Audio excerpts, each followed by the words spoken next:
Star Wars. You and your children loved it.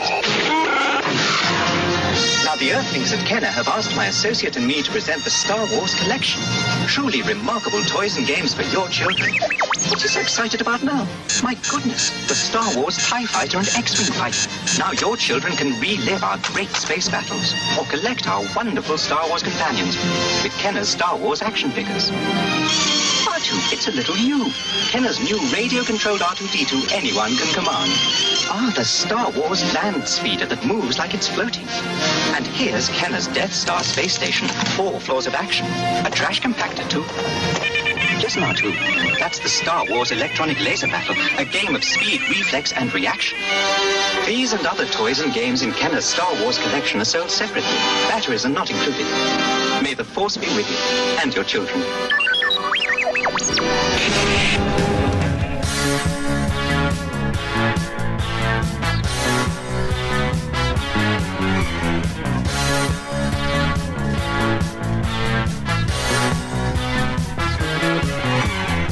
Hi everybody and welcome to GeekFest Rants. My name is Carlos Perron, and today I'm going to be interviewing the director of the documentary Plastic Galaxy, the story of Star Wars toys. Now, as you guys know, we are really into toys here, and especially Star Wars toys, not only current ones, but vintage. This documentary, Plastic Galaxy, came out earlier this year on DVD and has been kind of making the rounds within the Star Wars collecting community. I sat down a few weeks ago with the director, Brian Stillman, at his home, where I was able to dig a little deeper into how the documentary was made and some of the features of the documentary. So let's jump in at Brian's home. All right, we're here with Brian, and he's going to tell us a little bit about the documentary he put out, Plastic Galaxy, which I happened to watch a few days ago, and I could not put it down. If it was a book, I couldn't put it down. If it's a DVD, which it was, I couldn't turn it off. As a matter of fact, I had to go right to the supplementals. And then when I was done, I'm like, there might be a hidden chapter somewhere. I need more of this. Brian, tell us first a little bit, before we jump into the actual documentary, tell me about yourself, where you grew up, and how your exposure to Star Wars started. Well, my name is Brian Stillman. I like long walks in the park. I grew up in the suburbs outside of New York. Star Wars has always been a part of my life. I'm 39 years old. Oh my God. Anyway, I'm getting used to that. I'm 39 years old. So I was very young when Star Wars came out, and I didn't see it right away, but I did see it on a re-release when before Empire came out. Back when they used to do those things. Yes. I think it was a re-release. For all I know, it was still playing. The thing ran forever. I was very young, though. My dad, though, has corroborated the story. He did take me to see Star Wars. What I remember from the movie mostly is the trench run scene. And I remember taking those little candy Smarties, those little circular candies, and putting them on the armrest of my chair and pretending they were the buttons of an X-Wing as we're watching the movie.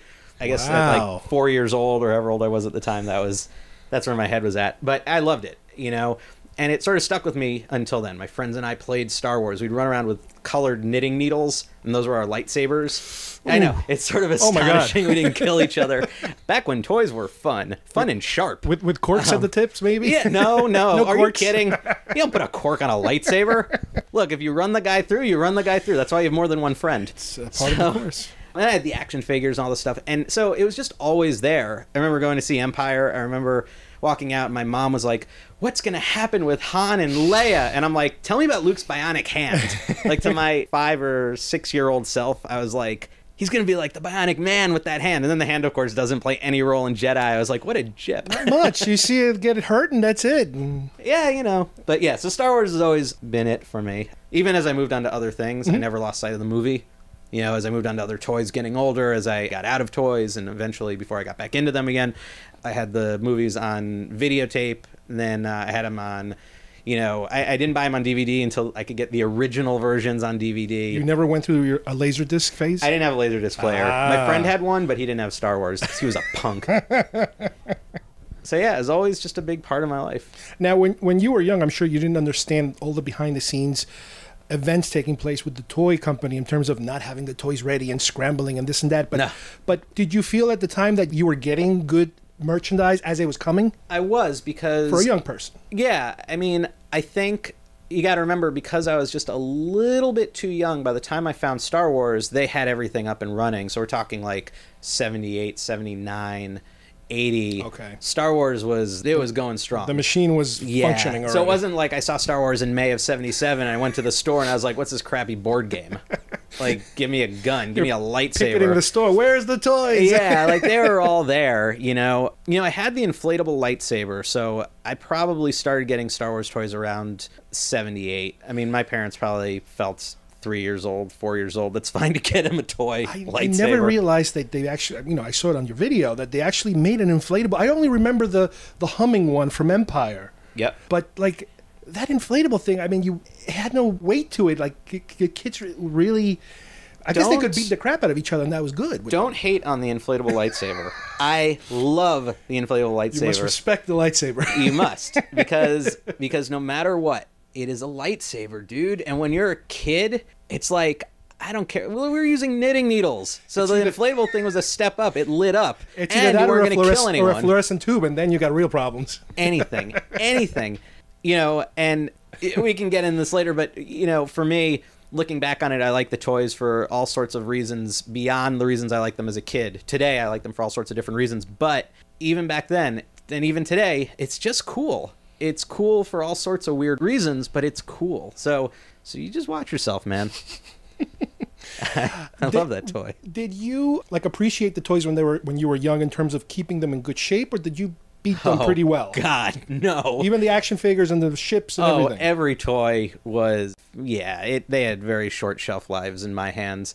I was not good about taking care of my toys as a kid. So you weren't a collector back then? Just a kid?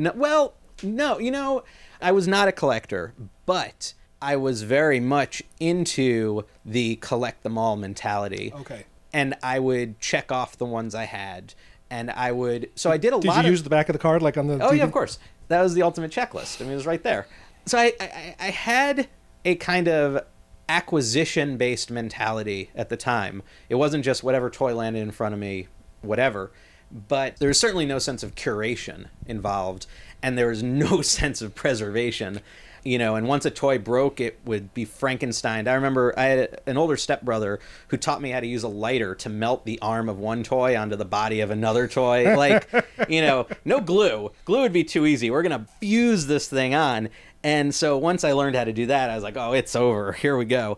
And also toys to me as a kid were not, you know, like, so my X-Wing was an X-Wing, but my X-Wing also became a toy gun that I could run around with and shoot people with. So in my head, there were just zero rules. I was a strange kid. And the collector in me today, on one hand, sort of loves that. I love that I can look back and be like, yeah, they were just toys. And then part of me is like, oh my God, what are you doing? Stop. Well, I don't remember using any of the Star Wars toys as something else, but I do remember using other stuff as Star Wars toys. I remember I had a roller skate in a boot, and I would use it as a vehicle. I just put figures in it and make them roll around. Yeah, why not?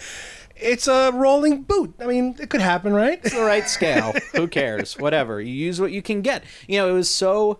That's kind of the cool thing about Star Wars toys, but hopefully any good toy, is it inspires play. And it inspires you to use your imagination beyond what it is intended for. You know, I'm certainly not the type of person to knock video games or anything like that, but they do have a particular play pattern that you're locked into. Yeah, you're told what to do. Yeah, and that's fine. I mean, there's all sorts of great things about video games, but there's a very specific way to play them often. And something like Legos, on the other hand, even when you're given a set... Excellent example. You know, I would build the set and then quickly tear it down and build whatever I planned on building, you know, whatever. Even today, you know, when I was a kid, Lego sets were not the way they are today, where it's all licensed and it's all very specific. They're very generic. Yeah, you know, it's characters. like, here, build your X-Wing. You know, but back when I was a kid, it was just, here's the space set, and you get the big one or you get the small one. But even today, I've met people who are like, yeah, I'll build the cool thing that is there because I like the license, I like Star Wars, I like Batman, whatever it is. But then, you know, my kids will tear it down and build whatever. Right. So I think that even as Lego tried to sort of create the structure around it, people banned. So good toys inspire that. Star Wars was great at that. And, you know, roller skates, whatever, go for it, man. Now, did your Star Wars toys survive enough to your adulthood, or have you had to reconstitute your collection as you started collecting other things, like all these robots we're surrounded by here, did they take a kind of like a back seat? My Star Wars toys did not survive. One of my regrets is that I wasn't able to sort of salvage any of them. They got lost. They got sold at yard sales or whatever. Yeah, I say regret, but at the time it just never even occurred to me. It wasn't like I regretfully sold them. I didn't care. I'd moved on to G.I. Joe. I'd moved on to Transformers. I had moved on to He-Man. I'd moved on to all these other toys. And then after that, it was Nintendo. And after that, I got into things like electronic music, so I was buying synthesizers. See, it was so far out of my sense of what was important that I didn't shed a tear at all when I love it now. I hate it. Plus, there's no Star Wars material during that time, right? You talk about the late 80s, early 90s. Yeah, well, I had them on videotape. Star Wars, the toys left my sort of orbit, but the movies never did. They were always there. I always watched them. We had them on VHS, and I had the Star Wars storybook, the big Scholastic photo ones? book, the hardcover photos and everything else. And I loved those. I'd pore over those as I was a kid, even as the toys were kind of disappearing. Even as I got older, I'd flip through them. I might not have, they'd be much more simplistic, relative to where I was reading at that point. But I loved looking at the pictures. They're what I had. So they're a way to stay connected a little bit. Did you collect cards at all? The Topps cards? I never did. If there was some just sort of lying around, if I went into like a candy store and there were some, I'd probably buy them. Because I remember I had a few. But there was something about them. It was a level. I was so scatterbrained as a kid. It was harder to collect those for me because I had to pay too much attention. Like, what number do I need? Too much work. Yeah. And there were so many. There was like 4 or 5 different series. Yeah, it was just too much for me. It's funny looking back. I probably would have liked to have had them because it would have given me something to flip through. The other thing I would imagine also is that, and this is something for people our age or even older, that once the video market started and you were able to buy the film, you didn't have to be as creative anymore because you didn't have to pretend to recreate a scene because, hey, guess what? Pop in a videotape, there's a scene for you. Before, when you don't have a way of looking at it on demand, you have to remember it or look at your books, look at your toys, and try to recreate those scenes. That's true. And one of the things that people I talked to for the film talked to me about was how, you're going to see the movie once in the theater, but you're going to go home and you're going to keep playing with these toys. And one person mentioned to me that when he closed his eyes and he imagined Luke Skywalker, he didn't see Mark Hamill, he saw the Kenner figure. That's what imprinted itself because that's what he saw every day. Wow. So I think to a certain extent, once it was on VHS, once it was on cable, all these other things, you're right. But at the same time, I think kids were still going to play with those toys to create new adventures. I mean, my friends and I, we never really reenacted scenes. We would sort of write everything that happened before or after, in our heads. And it was always completely new adventures. Yeah, you're absolutely right. So I don't know if that makes sense. That play pattern would change once we had access to the films.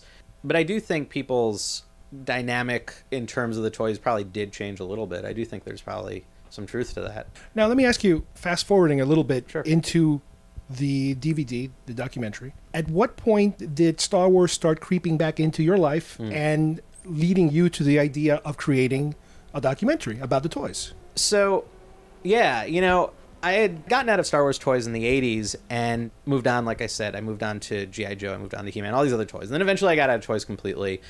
And then probably around college, I started getting back into toys because I was finding toys that were representing things that I really liked. So I would find sort of strange comic book toys and science fiction things. And so it was very random, but I was getting into it. I would find something like a Forbidden Planet Robbie the Robot that came out. I'm sure it's here somewhere. No, this is actually a plastic one that came out in like 2000. Okay. So I was getting back into things that kind of connected me to the stuff that I liked. Strangely, Star Wars toys were not among those because at some point I started to get really deep into vintage toys.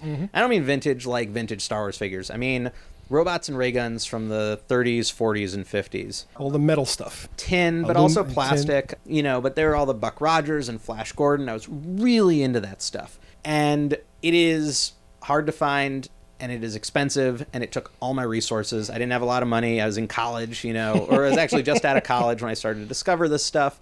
So I was really in that deep end of the pool. But at that point, I became a toy collector, like hardcore.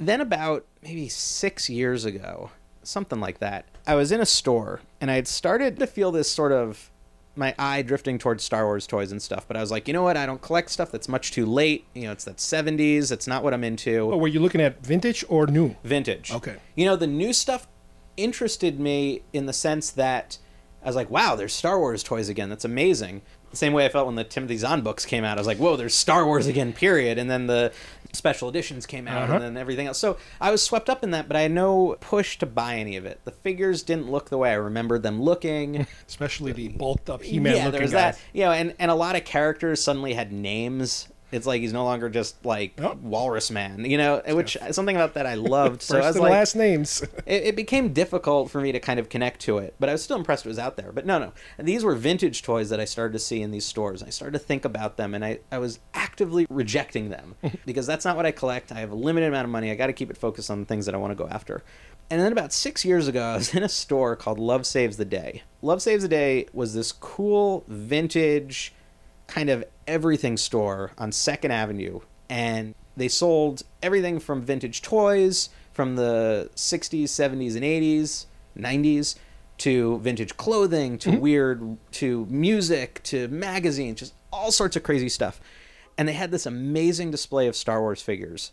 And I looked at them, and I looked at the R2, and something just clicked in my brain. I said, you know, I really want these. And I walked out of the store with nothing. Because I said, there's no way they can really cost this much. And they didn't, because Love Saves the Day, as awesome as it was also really expensive. I was going to say, is this a real collecting shop or a... No, this was... It rare, was, but rare antiquities? Their prices were kind of jack. But I did go to a comic book show a couple weeks later, and I bought my R2.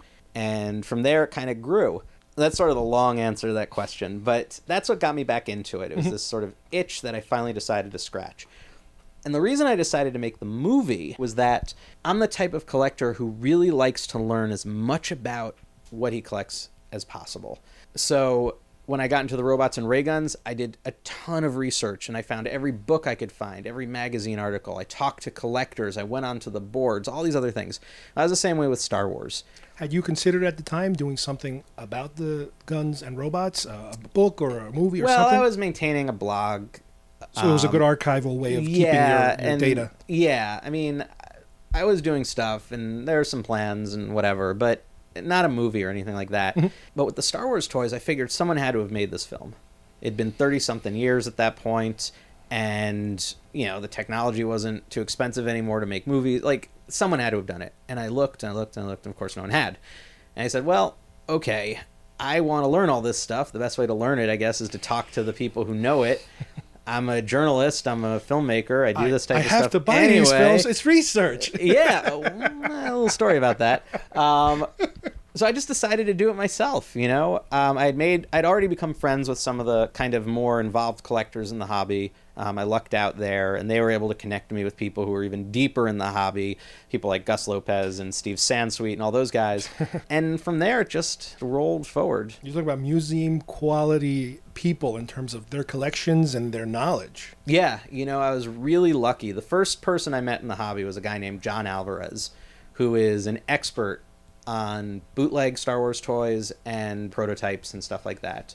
And he was instrumental in sort of giving me a foundation upon which to build my own information. And he introduced me to Gus, people like Ron Salvatore, who's an editor for the Star Wars Collectors Archive, which Gus Lopez started, and people like Chris Fawcett, who's all over the film, and he's an expert in this stuff, and Chris Dragoulias, people who really, really know this stuff because they met the Kenner guys early on, and for they people, were digging. For people who listen to other podcasts, those are names that you'll hear in other podcasts all the time. I listen to there's the Chivecast, which they go, those names, boom, boom, boom. Every other episode, those names pop up. Even Star Wars Action News, Force.net, all these different podcasts, when they really start digging deep into toys, vintage, those names are top of the list. They were the people who were uncovering all this information from the very beginning. They were going to the homes of guys who used to work at Kenner. They were, you know, chasing after the prototypes and stuff, but also they were chasing after the information, the knowledge. Right. I saw the guy with the notebook of all his interviews. He was chasing the Kenner guys. That's amazing. Yeah,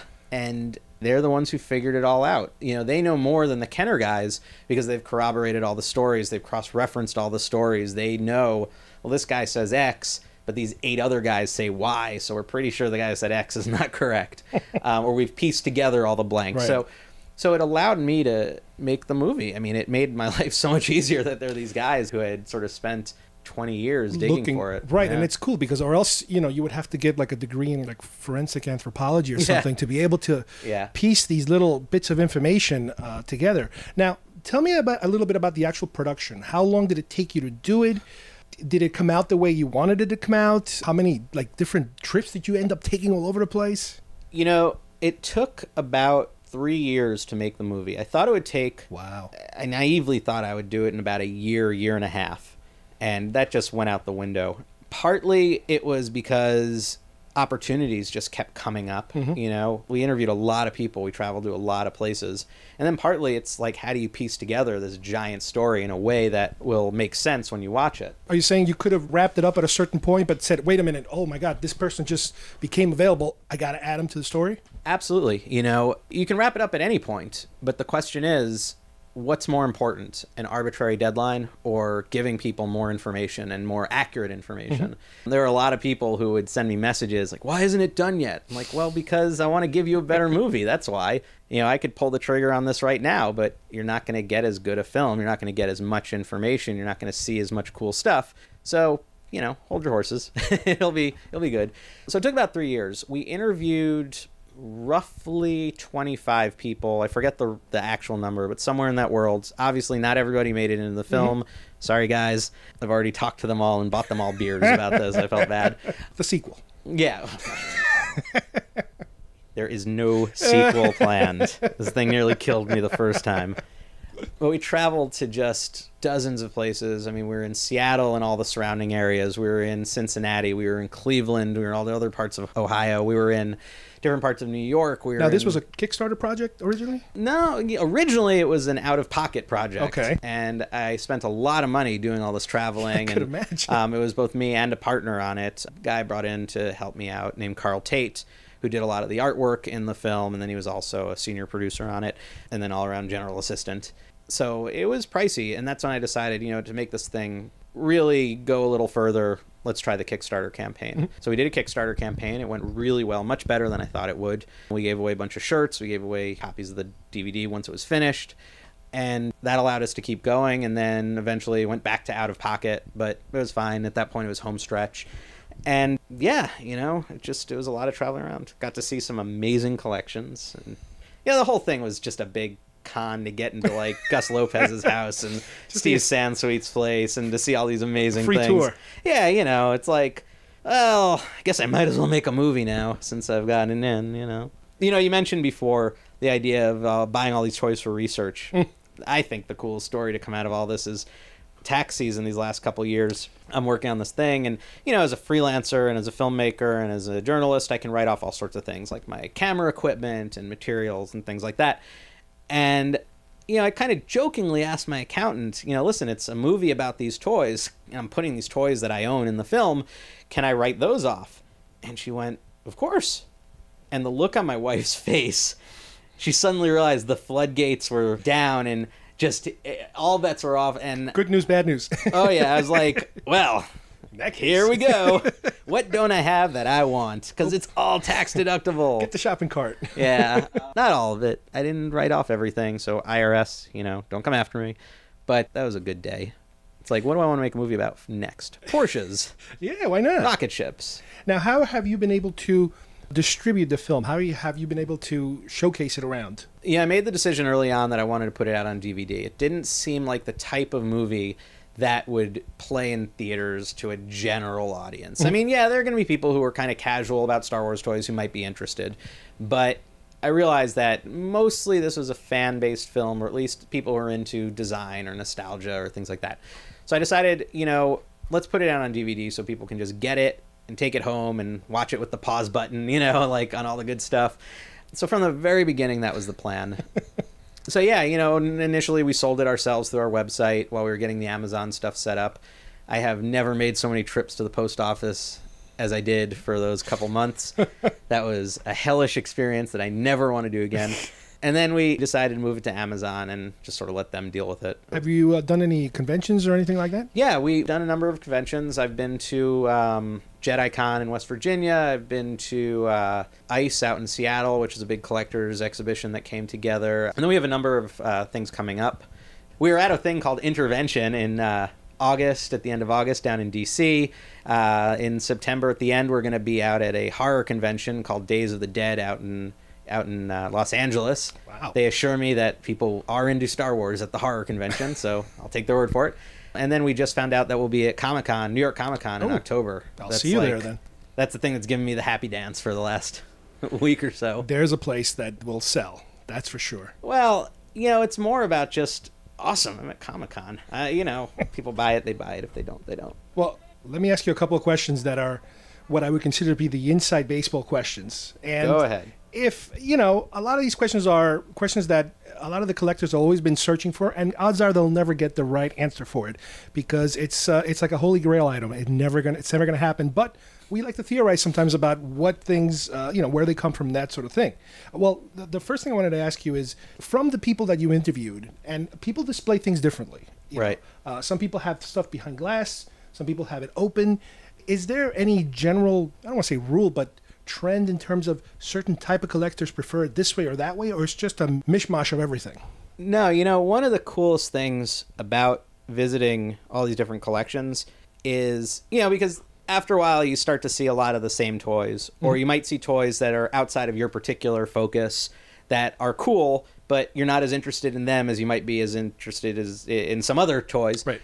But the one thing that always fascinated me and always sort of got me excited was to see how people displayed their stuff.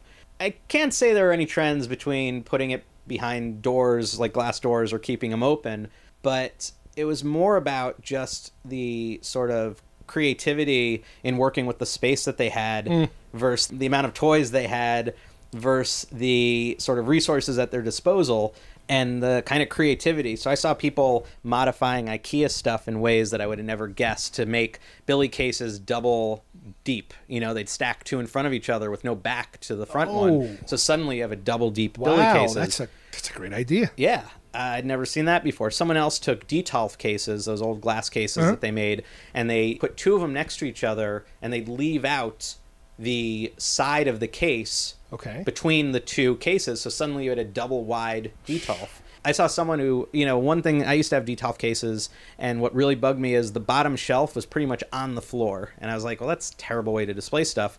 Well, someone bought another IKEA case that's like just a cube, and they elevated the whole thing up about 1.5 feet, and suddenly the bottom of the Detolf case became usable, and they could store books on that bottom cube thing. So the sort of that type of creativity. I mean, this is great ideas. Yeah, no, I mean, it's amazing. The other thing that I saw that really thrilled me was we all kind of collect, unless you go into prototypes or bootlegs or in sort of weird areas, there's a lot of crossover between collections. I collect, maybe I have a loose set, you have a loose set. I have the ships, you have the ships. I have micros, you have micros. Like, these are kind of the foundation pieces of many people's collections. But the way you choose to display those and what you choose to highlight, what you choose to put in the foreground, what becomes background, what becomes prominent, says a lot about your interests as a collector. So while you and I might have the exact same toys, maybe I love the ships, so I have the ships really prominently displayed out of their boxes. Maybe you love the figures and you display them in front of the boxing. Yeah, it's your personal... And that's what I love to see. That was the fascinating part. Do you think that if the line would have gone past the Power of the Force line, when they were starting to dabble into, hey, let's bring back some older figures that we never made before, do you think that would have, if it would have continued, maybe we would have seen a lot of these main characters that they completely ignored, like Grand Moff Tarkin? I mean, that guy's is one of the stars of the movie. It's in the poster and everything. Do you think that would have been where they would start showing up? Well, actually, Kenner had a plan to follow Power of the Force. They had a whole bunch of design drawings for new ships, for new figures, for a whole new storyline that they pitched to Lucasfilm. And they said, listen, Star Wars is done. Turn the Jedis over. All this stuff is gone. This is where we want to take it. And Lucasfilm said no. And I went to a collector's house, and they showed me this booklet. They had gotten this stuff from Kenner's archives. They managed to collect this stuff of all these drawings of what could have been. Variations on AT-ATs, all sorts of crazy stuff. Oh, yeah, with like an open vehicles, like with a gun in the middle or something. Yeah, I think I've seen those. Those are amazing. And it would have been incredible, but Lucasfilm wasn't interested at that point. Steve Sansweet has a theory. I don't know if he got to this point from talking to people or if this is just his own idea, but that Lucasfilm said, you know what, and maybe he was told this. He said that Lucasfilm's idea was, let's put the line to rest for a while. Let's put Star Wars to rest for a while. Let it breathe. Yeah, and let people kind of, because then when you bring it back, otherwise you don't want to beat this thing to death when people lose interest. And they did. When they brought it back, they gave us a ton of stuff we've never seen before. Yeah, and I think, Steve says something in the film. He goes, you can't sell people something they don't want. And I think part of the reason the Star Wars line died is not just because Lucasfilm was like, well, no more, or Hasbro at the time was like, no more, we're done. I think people lost interest. And I think Lucasfilm was smart to say, all right, if they've lost interest, let's not try and flog this thing to diminishing returns. Do you think the pace that they were introducing non-canon spaceships, maybe even characters, is something that is good for the line or was good for the line? To start bringing things that are not exactly with the film, they've seen in the film, do you think that's something that's healthy for a toy line, any toy line? Well, yes, I do. I do think that gets to a lot of things. First, Star Wars actually didn't have too much non-canon stuff. I mean, they had the troop transport, they had the mini rigs. But all the figures were straight out of the movie, and pretty much every other ship and playset. So they actually didn't do it that much. But I do think kind of at the heart of what you're talking about is expansiveness in a line. And I think the reason Star Wars didn't have to introduce too many non-canon things was there was so much for them to draw on. I think Kenner's genius was saying, all right, you see this character in the cantina for literally like half a second. Let's make a toy out of it. And who cares? Kids will figure out what to do with it. And we'll take a ship, the twin pod cloud car. It plays the most minimal role in the movie. They could have been escorted by other X-Wings. They could have been escorted by refurbished TIE fighters. They could have been escorted by anything. But Lucas chose to introduce another ship, and Kenner said, fine, make it something that kids can get. And that expansiveness, I think, allowed kids to create an entire world to play in, and I think it allowed them to really flex their imaginative muscles in a way that a lot of lines couldn't. Part of the problem with something like the Planet of the Apes line that came out before it, or the $6 Million Man line, or innumerable lines that came out after it, was you only get like 5 or 6 figures, and they're all human. Like Star Wars toys, you got robots, you got aliens, and you got people. You got crazy ships. You got all this stuff. And very few lines have replicated that. So I think when you talk about the value of going off canon, what I really think it gets to is the value of having as much stuff to do world building as possible. G.I. Joe did it. They had 1 million figures and playsets and vehicles. Transformers did it. He-Man did it. They all kind of learned the lesson. But then you look at things that come out today for a movie or whatever, you get 5 figures. Look, I'm going to admit this on tape. I collect Dune stuff. I like Dune. Haters gonna hate. You talking about the Sci-Fi Channel's Dune? No, I'm talking about David Lynch's awesome movie, and I don't want to hear it. Listen, I saw it in the theater, so at least I saw it. So did I. I saw it in the theater. I love Dune, but they only made 6 figures, if I remember correctly. 6 or 7. Yeah, 6 figures. They only did a couple, one vehicle the figures could play in, and then a bunch of little, like, sort of friction-powered vehicles. I mean, that is a line. And what else would they have made? Honestly, there were a few other ships they could have done. Giant worm? They did a worm. It's best to not really discuss it. It's a terrible toy. Look, I love the movie. I collect the toys, but it is a terrible toy line. You can confirm that the worm was not the same lightsaber you were talking about earlier in this conversation. No, but that would have been a better sandworm. And that was the problem. They only could make a few things, so that line could never have been Star Wars for a million reasons, but that's part of it. Yeah. So expansiveness, that's the key. Do you think with Star Wars at any point, because some people have criticized Star Wars and saying that, by the time you get to the Return of the Jedi or even empire, the toys are almost driving the stories. It's like toys are being created and you're creating characters just for toy purposes. Do you think, I mean, I never see that when I watch the movie. To me, the movie, it's just the movie. But do you think that could happen where the toys start to drive the train? In terms of Star Wars, look, Gary Kurtz said that that's what was happening with Jedi, and that was his big complaint. You talk to other people, and they're like, not at all. Mm-hmm. George Lucas, this is what he came up with, and he wasn't driven by the toys. I don't want to kind of speculate on it too much because the only person who really knows is George. Yeah. I do think, however, that toy lines today and marketing and movies and everything else are absolutely done with that in mind. You know, Star Wars changed more than just toys. They changed movies, and one of the key ways they did this is they transformed the notion of a licensed property. And, you know, before Star Wars, you made a movie and George says, I want to make toys, and Fox looked at him and were like, all right, your funeral. They couldn't give it away. They literally couldn't give it away. They couldn't. But today, when they sit down to make the marketing plan, they say, okay, in 2 years, we're going to release this great summer blockbuster, whatever it is. Mm-hmm. And part of that marketing plan, they have it lined up in advance, is toys, action figures. They say, well, we know we want action figures. We know we want this. And, you know, it'd be really cool if there was this cool figure. Well, maybe we can get that into the movie, you know?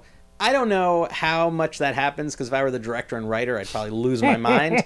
But there's certainly some marketing guy who's like, wouldn't it be awesome? Somebody was probably pitching it. We don't know if they take it, but they pitch it. Well, I'll tell you, it's not new. We say that it never happened until after Star Wars, but in 1934, Daisy, the BB gun company, released Buck Rogers guns. They were the very first toy ray gun. And at the time, Buck Rogers was just a comic strip. And Daisy came to the Dilley family. They owned the rights to Buck Rogers. And they said, listen, do you think the creator of Buck Rogers could redraw the gun to make it look like our gun? And they were all like, sure, no problem. So marketing was absolutely driving content even back then. The reason Buck Rogers' gun looked the way it looked through the 30s and 40s was because Daisy was selling toys that looked a certain way. Wow. Old TV shows like Space Patrol and Tom Corbett Space Cadet, they would make deals with companies like Ralston Purina, who made cereal at the time. They make dog food today. And they would say, listen, we're doing a giveaway where we're going to give kids, if you send in, 6 box tops and 25 cents, you get a helmet, a space helmet. So we want a script that focuses on space helmets. And in the middle of this thing, we're going to run a little commercial that says, kids, you can get the space helmet. Genius. Yeah. So, we talk about how Star Wars created, but they didn't create it. But what they did do is move it onto the level of movies and marketing and make it a standard, de facto it's plan. Yeah. It's expected. Well, last question, I promise. No, because I could go all day. This is just so good material we're getting here. Give me your opinion of the future of Star Wars with Disney.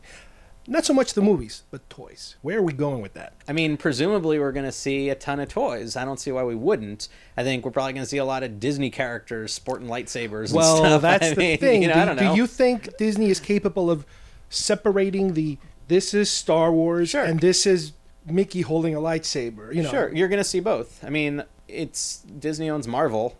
And you go to a toy store today, there's a gajillion Marvel figures everywhere. They're doing a good job? Yeah. So I think Disney's not stupid. And they are going to say we have a number of different markets. And some 4-year-old is going to want the Mickey Mouse dressed as a Jedi. And some 10-year-old is going to want a Jedi action figure. Mm-hmm. And some 40-year-old collector is going to want... a highly sculpted whatever version or more articulate, whatever they might want to market to an adult collector. They recognize those markets are there. Their goal is to make money. And they're going to hopefully do it in a smart, creative way. Right. I don't begrudge them. Make as much money as you want because it means you're going to make cool stuff for us. Make cool stuff for us. That's all I ask. And I think they will. I mean, the Marvel figures are great. Well, that's if a you good like point. Disney, the Disney stuff is great. Exactly. That's an excellent point because, so far they seem to be doing a great job. The Marvel movies are incredible. Yeah. And you can't see Disney's stamp on them. I mean, at least I don't see them. And the toys you can pick. You want your exclusively, superhero only type of stuff, or you want to dabble into Disney, more kiddie stuff. It's there for you to pick. Yeah. I mean, I think Disney to a certain extent, has always recognized that their stuff has to appeal to two audiences, you know, kids and their parents. And I think this is the same sort of mentality.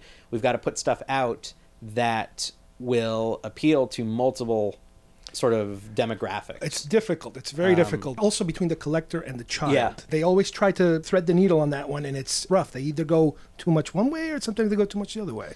Well, I think if they're smart, the collector becomes a secondary goal for them because they're in the business of fostering return customers, which means sell to the kids. The kid ends up growing up with this thing, and then, you know, we grew up with Star Wars toys back in the day. We're still buying them today. Well, that's what Disney wants.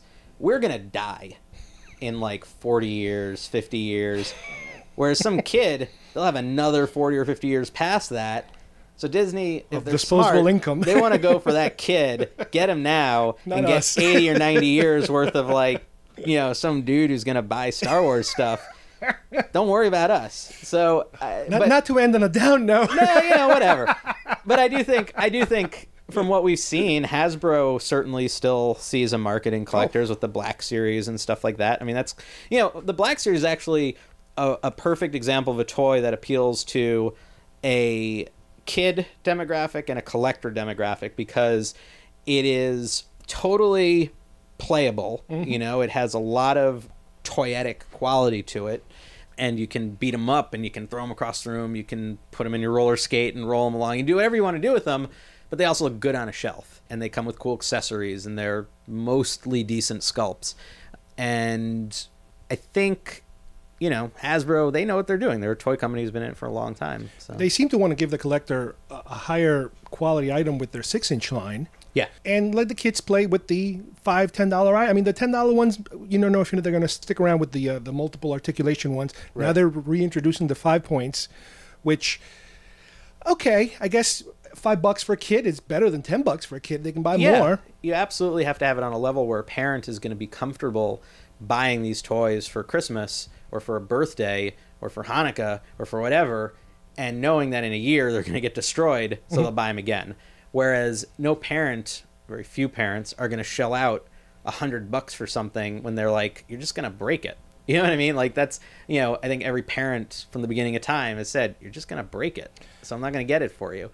But, you know, $5 toy, fine, you know, whatever. The cool thing, I think Star Wars parents are ahead of the game because they can introduce their kid to vintage or even 90s action figures from the beater bin, and a kid's totally going to be fine with that. $2. Yeah, so you can totally stock up your kid for at least the first few years with the 17 most hammerheads. What the heck? cheap-ass toys you can find. Army build hammerheads. Yeah, whatever. And the kid's going to be like, yeah, what? You know, he doesn't know the difference between that and some brand new black line. So it's like, sweet, $2, you know, $1. And it's not till they get older, you know, unfortunately, you've then also created a collector. So as soon as they get a little older, they're like, no, I want that one. And it's like the $400, you know, Gentle Giant bust or something, but whatever. Now, I want an early bird set. Yeah, no kidding, right? Yeah. With this documentary, have you gotten the Star Wars out of your system? Or is Star Wars, there's always a trace that kind of regrows itself? No. What are you doing now about, you know, what are you collecting now Yeah. Star Wars related? What are you still looking for? Is there a holy grail? You know, yeah, it absolutely is still in my system. It wasn't something where I was like just some dude and I was like, I want to make a movie. Hey, that Star Wars stuff has an interesting history. I'll make that. Kids love that. Yeah.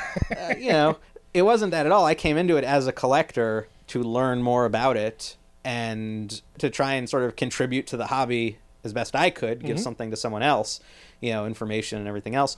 So when I was done with the movie, the hobby's still there for me. I am lucky in the sense that my interest in Star Wars toys is very, very specific. Focus. You're very focused collector. Super focused in that I really love the earliest stuff and the stuff that was connected to that, you know, 1977 through 1979 with a few things that drift into Empire. And I like them because that was the point where it was all really still... The machine hadn't been built yet. Nobody knew what they were doing yet. And it was just like, whatever sticks, put it out there. Like, Vans. We're going to put out Vans because it's the 70s. And kids think Vans are cool. And kids think Star Wars are cool. So let's make these SST Vans. You know, if they like, re-released them today, I would get them. because they're so cool and I never had them. Well, so that's the type of stuff I like. And because of it, it's very limited. And because of that, it is not something that I will be, hunting forever. It's like it allows it, and I don't have to fill an entire room with it. So I'm kind of lucky in that regard. On the other hand, you reach an endpoint very quickly. So there are some pieces I don't have that I still want, but they're kind of weird and obscure stuff that's like floating around out there, like some foreign things I'd like to have that kind of fall in that category of early stuff. Some Japanese pieces I'm still looking for. Strangely, I don't have a vinyl Cape Jawa because when I could have afforded to get one, I let it slide. And even then it was expensive, and now it's like tripled in price. I'm like, really? So I keep holding out. When I can find one at the price I could have bought it at, then and you got to make sure it's legit. That's the other thing. And that's the other thing. So I wouldn't mind getting one of those though. But I have an early bird set. You know what I don't have that I want, and now the price is going to triple because I'm going to say this. We want. Oh wait, it's for you, Brian. It's 4 times as much. I don't have the original early bird mailer. The cardboard envelope. I don't have one of those, and I had a chance to buy one a couple times, and either didn't have the money or there was something else I wanted more or whatever. So I have an early bird set. I have the figures. I have a double telescoping Luke. I have stuff like that. I've got some prototypes and pre-production pieces that I love, but I would love to get that early bird mailer now that they've all quadrupled in price, because I said that. In the last 5 minutes. Yeah. eBay's burning up. eBay's on fire. Yeah, right. But I don't know, I'm pretty happy with my collection. I collect a lot of other things that tend to take up my limited resources. Wow. Amazingly, making a documentary about Star Wars did not make me filthy rich. Well, you would have thought. I didn't want to ask. Would you consider it a success? I do consider it a success without the financing part of it. It did make its money back. Not that it cost like $100 million to make. The bar is set pretty low there, but it did make its money back. We've sold a lot of copies, and that's sort of gratifying to me. It's, again, not the type of thing that's going to make you rich. Welcome to the world of independent documentary films about toys. Probably the smallest possible audience you could find. But it's sort of gratifying that people seem to dig it. Because, as a journalist, what's important to me is, am I going to put something out there that's entertaining but also accurate? And we're talking about collectors and fans and the internet. So I was like, if I get anything wrong, this is gonna. I'm gonna hear about it. No, and for those of you listening, this is not a fanboy film. This is a documentary, a legitimate documentary. Although I am a total fanboy, but it's not a fanboy film. It's not about. This is what I like. No, this is the you're gonna see history. You're gonna see tons of examples of collectors and all the stuff they have, and you can learn so much about the hobby, aside from, like, for myself, I would go and buy like Gus and Duncan's book and all those prototype books and research the websites that he has, the archives where you can look at all those prototypes and stuff, and it's just incredible. But this is a great companion piece. If you really like to dig a little deeper into the hobby, this would be perfect. That was, setting out to do this, there were a few things that were important to me. One, yes, I wanted to make an entertaining film, but I wanted it to be accurate. I wanted it to represent the hobby and sort of have a good kind of scope of the toys that were involved. And I wanted it to fairly represent the people who collect the toys. I hate the 40-year-old virgin. Yeah. I hate that representation of collectors. The other thing, though, that I really wanted to do was fight against the notion that these are cool because they're expensive. Every show you see today about collecting, like Pawn Stars and all these things, it always comes down to what's it worth, and that's what makes it great. How can you flip it? Yeah, and to me, that's not what this is about. A rocket-firing Boba Fett, yeah, that's an expensive toy, but it's not cool because it's expensive. It's expensive because it's cool, and a lot of people want it. So the question I ask is not how much is it worth, but why is it so valuable to people? Why is it so in demand? Does it make you happy? Yeah, well, that's the value of that. But the question is, why does it make so many people happy? And so at no point in the movie do we discuss value. I think at one point someone says, yeah, and these are really expensive today. But I never go into it. Someone asked me, why didn't you ever discuss value? And I said, because A, the market's always shifting. So as soon as I say something's worth X, next thing you know, it's worth half or twice that, whatever it might be. And eBay determines the value sometimes, and sometimes it's is there a Star Wars movie totally out now? random. No movie out? That's not worth anything. Movie's coming? Oh my God, movie's coming. Prices shoot But up. more than that, to me, that's not what's important. That's not why you should be collecting. You should be collecting because you love these things. And the question becomes, why? Why do you love them? Why do you love them 30 years ago? Why do you continue to care about them today? And that's what I wanted to explore. And I feel like if you really care about value, you'll go on eBay, you'll figure out what this stuff is worth, and that's fine. I mean, certainly value is a part of the hobby, but let's get to what's behind that value. So that's what we set out to do. I've talked about this in the previous episode. It's, for me personally, when you're in your office with your toys, it's a safe room. It's a comfortable room. It's a creative environment. And yes, it does bring you back to your childhood a little bit. Sure. But you're comfortable. You're completely free-flowing creatively. It helps. You just turn in one direction, as I'm doing right now, and it's like, you start staring at this for like 15, 20 minutes, and you're like, I remember this guy. You would probably have an hour-long story about each of these items that you have here. Because it's like... Yeah, it's funny because I can try and get as many of your toys into the film as possible. I'm like, I want to get my collection in here. Yes, I want my stuff to stand up against Steve Sansweet's collection. Oh, forget we'll see it. how that works. You're shooting way too high. But, it's like, absolutely, you're inspired by these toys. I'd be sitting at the computer trying to edit together some section of the film and literally banging my head against, like, my desk. And I'd sort of look over and I'd be like, you know what? Let's just think about these toys. And sort of you get lost in them, and maybe you get up, you rearrange your collection a little bit, and you just let yourself kind of get away from it all and enjoy the objects and sort of think about why you're enjoying the objects. And then I was able to sit back down and usually just resume the head banging because I still didn't know what I wanted to do, but it still helped me kind of get along, and that's a big part of it. Cool. Brian, how could our viewers get in touch with you? Do you have a website? I prefer smoke signals. Oh, cool. Yeah, just, light something retro, on fire. Man. Real retro. I'm all about the vintage. I'm all about the vintage. Carrier Pigeons. Carrier pigeon. Absolutely. Okay. Absolutely. But if they want to buy the video, yeah, go to see your website to look at your robot collection, all that stuff, how can they find it? So the easiest way to get in touch with me is there's always our website, which is plasticgalaxymovie.com. If you want to buy the film, there's a big old button there that'll take you to our Amazon store.